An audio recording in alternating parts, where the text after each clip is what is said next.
I'm very excited to be joined here today by Sabrina Romanov. I just found out, fellow grad from Cal Berkeley, go Bears. And the reason why I was excited to speak with you, Sabrina, is because I actually found you on my guilty pleasure, TikTok. And I see from your profile, one of your missions is that you want to educate people through TikTok and a lot of other channels. You're aiming to educate over 1 million people on uses of AI. And as I understand it, you're actually well above halfway there. Yeah, it's been crazy, which I did not expect at all. When I started my journey, my goal is to teach 1 million people AI. I expected maybe 5 years to get there, maybe 1 to 2 years to reach my first 100,000 in followers. But it's been a crazy six, I think 7 months now. I've grown from literally zero to 500,000 followers across 8 different platforms, 50 million views. But the most fulfilling thing is all the emails I get from people saying, like, you've inspired me to start my own business. You've opened my eyes in new ways around technology, or X years old, or I'm in this specific career and I never thought that I could use AI in all of these different ways. So that's what keeps me motivated. That's what keeps me going. And just really excited to share what I know with other people.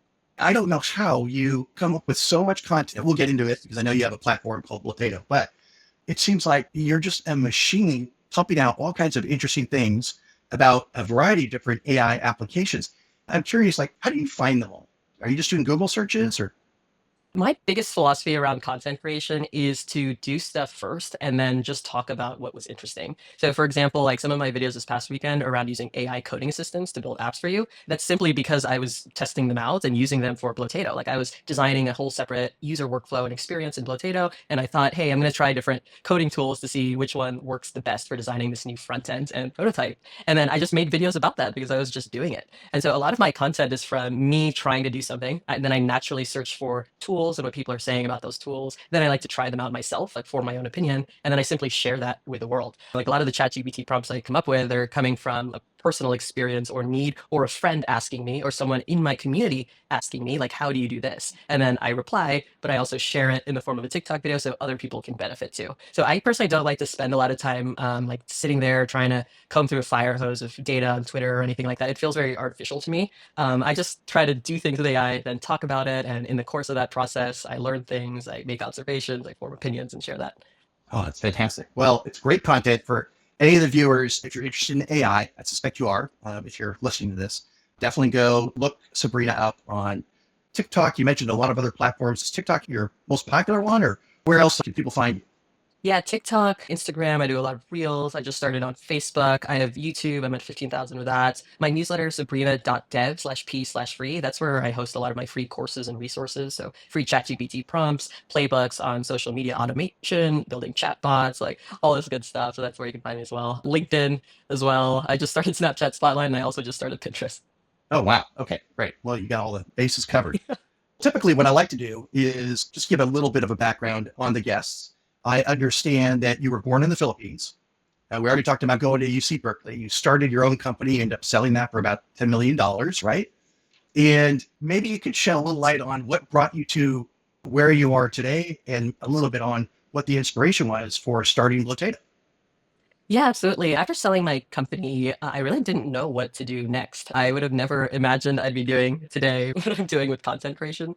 But what inspired it is I basically had some family visiting. My husband and I, we moved to Salt Lake City, bought a home here. We were decorating, and we decided to use Midjourney to make art of our dogs. And so we would like feed in pictures of our puppy and then make Midjourney art. And in that process, we invited family members over just to come check out our new house, hang out, and they just loved the Midjourney artwork. So we printed it out at Costco after upscaling the image, and so we have just like these huge paintings of other animals as well, mostly our puppies. And they asked, "How did you make that?" And so I showed them Midjourney, and they were just absolutely stunned that you could do this. One cousin in particular has a background in art and photography, and he was just absolutely blown away. Sat there for hours tweaking different Midjourney prompts to get like the perfect image he wanted. And that was a light bulb moment for me, realizing there is a lot of knowledge I take for granted. Having graduated computer science and physics from Berkeley, having done an AI startup since 2013 when I graduated, having been surrounded by amazing technical talent in the Silicon Valley Bay Area, there's a lot I take for granted from that experience. And there's a huge gap between the kind of the tech world and what's happening in AI,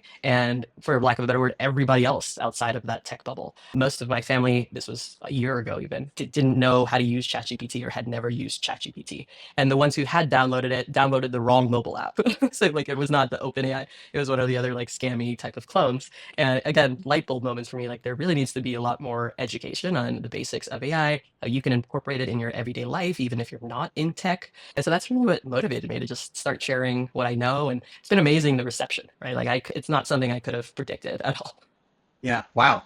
And so as you started to like put all of this together, what kind of funneled you to what Blotato is today? As I understand, and full disclosure, like I'm using it myself. It's great for creating content. Was that a strong need that you saw? Tell us a little bit about what is it that you're solving with it?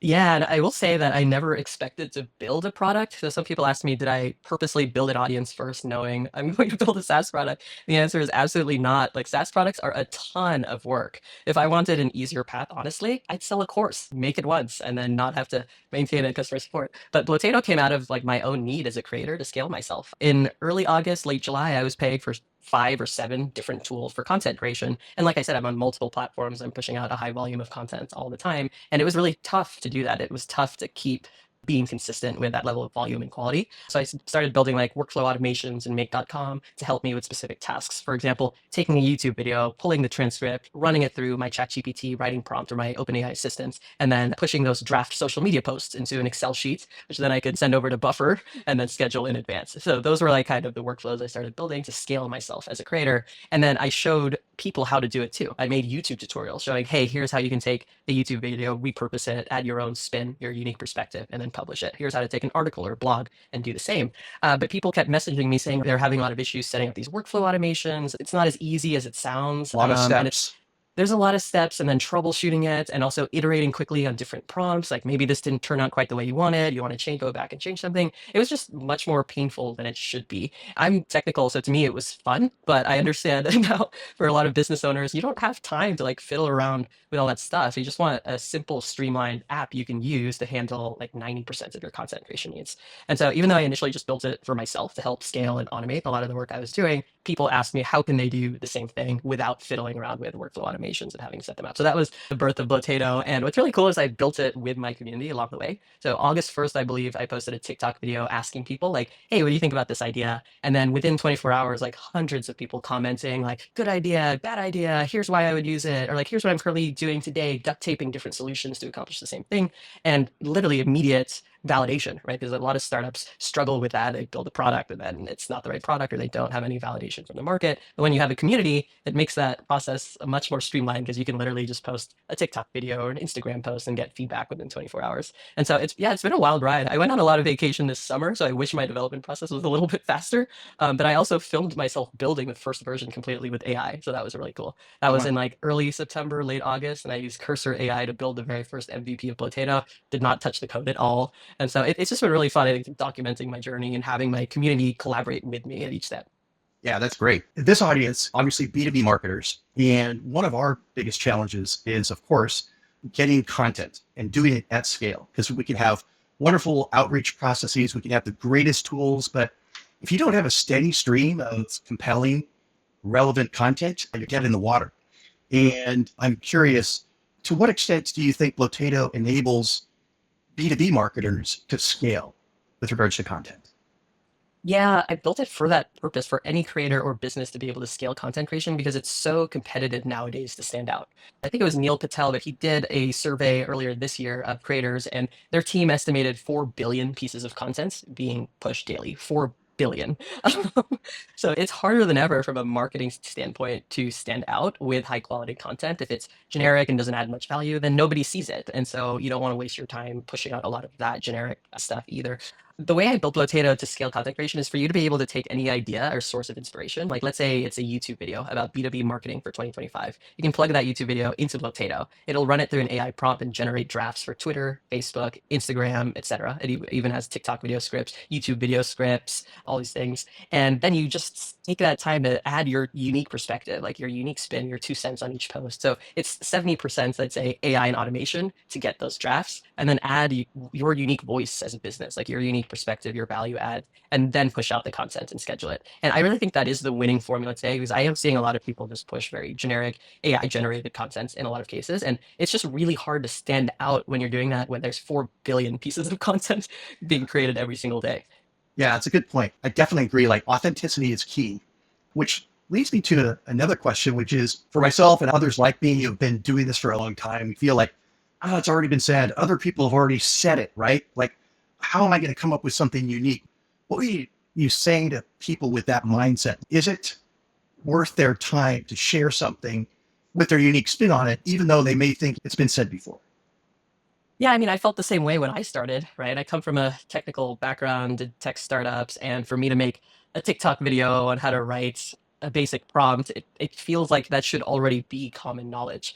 It felt like that to me anyway when I first started. I truly thought, there's no way this will be useful. I'm sure everybody knows this by now. Right. But the reality is, yeah, like when you're really deep into something, you have a lot of specialty expertise that you've accumulated over the years. And absolutely, you take it for granted. I take it for granted. My friends, we all come from tech. We take a lot of that for granted in how we talk to each other. But when you start educating people who aren't as deep as you in that thing, you'd be surprised how much value you can add being able to introduce your perspective, your expertise in that line of work. And so it's true that it has probably been said before, but saying it to a very specific audience in your specific way that you can relate to that audience, and then improving it with your personal experiences. This is how this piece of advice worked for my business to increase revenue, or this is how I hired an A player on my team. Like people really do resonate and attach themselves to your specific stories.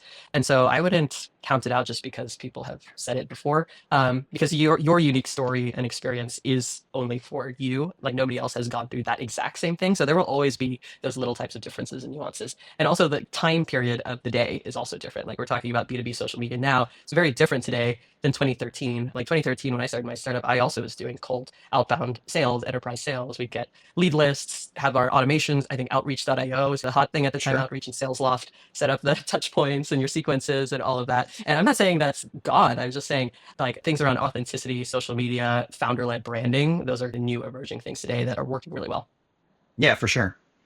I think another thing I'd love to get your advice on is like there's a huge proliferation of all kinds of new AI tools that are out there. In the B2B marketing world, obviously, there are all these AI solutions now that are popping up like almost on a daily basis that are attempting to, let's say, replace BDRs. And I'm curious, regardless of whatever the AI application is that B2B marketer or even a founder might be considering, I'd love to get your perspective on what are some things that, very high level things that you would want them to think about before they pull the trigger on XYZ AI solutions. Yeah, the number one thing right now, because it is such a hyped area, is to lower your expectations by 10x. I'm very bullish on AI in the long term, obviously, but there are a lot of vendors right now probably over promising capabilities. Not to say it's unachievable, completely replacing a BDR, but it's probably a lot more work than you think anything hard is. In fact, I did read one study, I forget the company that launched it, but they tested like a 100% AR, BDR, SDR, and they found initially, yes, it was booking a lot of calls because it was doing a crazy amount of volume, like the volume of a team of 20. But then they found, just engagement rates, conversion rates just dropped after that initial 2 month spike. And I'm not saying that's going to be for everyone, but I'm just saying it might be harder than you think. And so if there's a way you can pilot that technology for at least a month and see how it actually performs based on your benchmarks. If you already have a human team in place, then you can compare side by side. But that's what I would encourage people to do. Just go in with an experimentation, almost A/B testing kind of mindset to it, like you would approach any other marketing endeavor, right? Just because somebody slaps AI on it doesn't mean you have to change your whole framework for evaluating whether it makes sense for your business. Yeah, yeah, I completely agree. I think I have daily conversations with business owners and CMOs and VPs of sales say, hey, can't we use this, that, and the other? And I totally agree. I think you have to, again, lower your expectations, but roll it out slowly. So one of the things that we'll do is we'll roll it out within a company where it makes sense. And we'll just have maybe a few people use it and make sure that they actually have success with it. And there's a lot of tweaking that goes along over a period of probably a couple of months. And then only once the actual users, the benefiters of that solution are actually seeing tangible results and can champion it internally, then we make it available to all the other users. Yeah. And then even then, it's never on autopilot. There's constant massaging that needs to happen. The tool is always evolving as well, and you need to stay abreast of that. It's not a kind of a AI is magic, set it and forget it. Yeah, for example, for Blotato, I have an AI chatbot that's trained on the product help documents, and it probably answers 60 to 65% of the initial query, which is great. That's a great result, but it's only 60 to 65%, right? The other types of questions people ask are how to do these specific workflows or more strategic questions that aren't necessarily about the product. And so I'm always monitoring those conversations. And people know if you talk to my support bot, I'm also going to be reading all of those conversations, and because I want to continually improve it. If there's a question it couldn't answer but it should have been able to answer, then I need to include it in the documentation so that it answers it next time. Or sometimes it'll have outdated knowledge because I updated how a feature works in Blotato and I noticed I forgot to update this specific section of documentation that the support bot's pulling from. Okay, now I need to go and update that. And so it's very powerful as a tool because it does save me a lot of time, and it's a better user experience when the answer is right. Like, so instead of having to wait an hour for me to get back to you, like maybe I'm in a meeting or whatever and I just can't get back to customers all the time instantly, if the support bot is able to answer your question 60% of the time and there's full transparency, it's an AI bot, like there's no confusion about Yeah. that. It's not trying to be something, it's not trying to replace me for support. It's just trying to answer more basic questions like, how do I connect my TikTok accounts to Blotato? Okay, it's a pretty basic question. Blotato, the AI chatbot, will direct you to the right answer in the help dots as well as the video. And yeah, I love your approach as well because it's more collaborative. It's kind of off-putting when a company's, oh, we're gonna take this AI BDR and we're just gonna replace you guys, but help us train it first. That's a very like combative culture you're creating and a lot of fear you're creating. And then what happens when it doesn't quite work as expected in 3 months? You're like, never mind, guys, we Right. still need you. That have burned a lot of bridges there, a lot of support in that process. And so I like your approach where it's collaborative, have a few people use it, help train it, and only once it gets to the point that it's actually very good, which is in most cases probably a limited scenario, but which is fine, but it's probably limited. And that's great. That's a big win-win for everyone, for the business, for your employees. You don't have to feel like threatened immediately that they're going to be replaced or something like that. And it's a win also for the vendor if they can like demonstrate success and ROI in a narrowly defined use case. Yeah. Yeah. I think today a lot of the CMOs, basically everybody in the C-suite, has heard about the efficiencies of AI and are very quick to make some judgment calls on headcount and just say, oh, AI will replace them. It's hold on a second. Let's prove it out first before we make all these cuts, right? It has to be proven out. I think the other thing too is like, if you just get one person that is not having a good experience with what's been deployed and they are a loud voice, they can blow up the entire project. So we've seen that like even before AI, when we were rolling out marketing automation and we were doing simple things like scoring leads. If the scoring was off and one person said, oh, geez, I got a handful of leads that are way off the mark, even though 95% of the leads are really good, only 5%. And if they're chirping about 5% are bad, that can blow up the whole project. So again, it's the baby steps, managing the expectations that makes sense. I think one of the things that I like about Blotato and its ability to scale and help you create an authentic voice is that you can look at different pieces of content, right? As you're assembling your own perspective. And I find that to be particularly useful. I'm sure there are a lot of other features that you've put into place that I'm even not aware of today. And I'm sure a lot of the folks that are listening to this would love to see a little sneak peek of what Blotato is all about since we've been talking about it so much. Would you be willing to share, just through a screen share, some of the things that you're Sure. excited about? Yeah, so the high level concept of Blotato is that you can take any idea or existing piece of content and remix it into your own piece of content. So as you go about the day, you read something on LinkedIn or Twitter that inspires you, and you want to add your 2 cents to that thread of knowledge. This makes it super easy to do that. So here on the left-hand side, click Add Source, and you can add all kinds of content here, like text, articles, websites, YouTube videos, even TikTok videos. Perplexity. I love using this one for searching viral trending news, for example. So it's integrated with perplexity.ai, which is connected to the internet and can do all of that research for you in terms of what people are talking about right now. Audio. So things like meeting recordings, podcasts, voice recordings, you can dump here and turn into draft social media or blog posts. And PDFs as well, research papers, ebooks, case studies that you have in PDF format. You can take any of that existing information and drop it here as a source. Just for this example, I'll use a YouTube video. So I pulled this one from Gary V, How to Win on Social Media in 2025. And by the way, his biggest takeaway is that you should be on all platforms. So here I just add the YouTube video link. Okay. And then Blotato basically grabs the transcript from the entire videos. And you see how fast it was. So literally within 5 seconds, this 40-minute long transcript or so is all right here. And then what you can do is create draft social media posts. Let's click social media post here. This will open drafts for Twitter, LinkedIn, Instagram, Facebook. You can add additional sources as well, such as Pinterest, TikTok recently added, and Blue Sky and Threads are coming soon. So you can just go down the list. Let's say you want to make social media posts for each of these platforms. Go ahead and click generate for each platform. And what Blotato is doing is taking the Gary V YouTube video on social media 2025 strategy, running it through this AI prompt on the right-hand side, and then generating draft posts based on that YouTube video. And so here's the draft Instagram post with hashtags. Here's a draft Facebook post with some emojis. And if you don't like this particular draft, you can choose from a whole prompts library. You can import your own prompts as well, and you can personalize prompts as well so that it's closer to your brand voice. Let's say for LinkedIn, we want a little bit more structure, so something like 3 listicles, and you can generate again and again. So what I personally like to do for LinkedIn or any other platform is I'll generate 5 to 10 drafts initially and just go with the one that I like best. And I'll tweak it a little bit. Usually I'll tweak the hook, add my 2 cents, add my perspective and things like that, and then schedule it out for publishing. And so here within Blotato, you also have a full content calendar of your content, so you can schedule in advance. Super easy to set up what that schedule looks like. And yeah, that's pretty much it in a 60-second overview. That's fantastic. I'm a big fan of obviously sharing useful content and then referencing the original source, whoever contributed to it. I assume that's part of this where you can inject the original So I have that here. contributors. Yeah, absolutely. So here, if I put include sources, let's regenerate this LinkedIn one. And what this will do is just add the link to the original sources that you used down here at the bottom, right here. And you can remix multiple sources, and that's where it can get really fun. So you could have 2 YouTube videos, maybe contrasting points of view, like pros versus cons. And you could do a post like comparing Gary Vee's social media strategy versus Alex Hormozzi's social media strategy or something like that. You could remix like a podcast and a blog post together. You could remix like a TikTok video and perplexity research together. So you can add multiple sources here and have a lot of fun with that. Nice. It's been a huge time saver for me personally, and I think everybody viewing this and seeing this demo here will agree.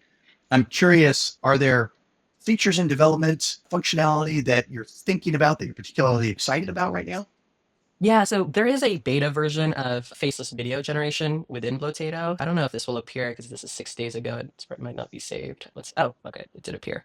So this initial beta version, so if you can see it here, so it generates a script, a voiceover using 11 labs, and then AI images that are animated. But the next version coming out next week is able to create like ultra high fidelity videos. So this obviously it's an AI image, it's a bit cartoony in aesthetic, but the next generation of video models I'm integrating, you can make very hyper realistic looking samurai. I did one where he had like a flaming sword and the flames on the sword were animated. And it was absolutely mind blowing. And so I'm super excited for this. This is coming out next week and it's going to be the 3rd iteration of faceless video generation in Blotato.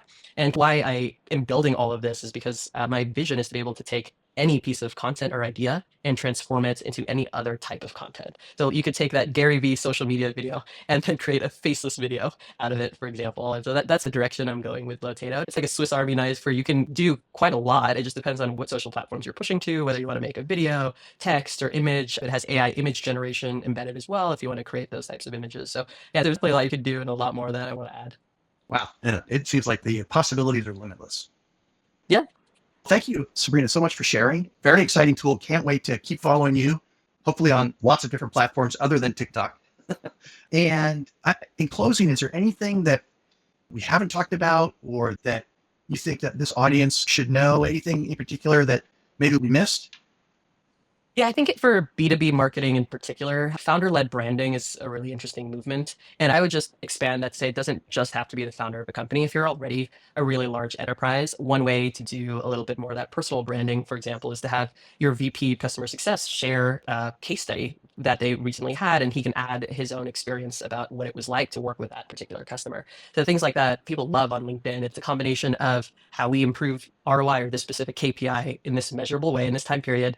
Plus, here's my personal experience working with a client. Here is the biggest challenge we had to overcome, and here's how we did it together. And so there's obviously a ton of value in like information education-based B2B marketing, how to increase XYZ metrics, et cetera. But layering in that human element of how maybe messy it was or challenges you had to overcome or things you learned in that process, they can go a long way in terms of standing out from, again, the 4 billion pieces of content created every day. Yeah, I agree. And that's the kind of content that I really enjoy digesting is how people have overcome their specific challenges. And we obviously learn more from our failures than our successes, but people are transparent and they share that along with their unique approach to solving it. It's very useful. One last question or a couple last questions. One, are you hiring right now?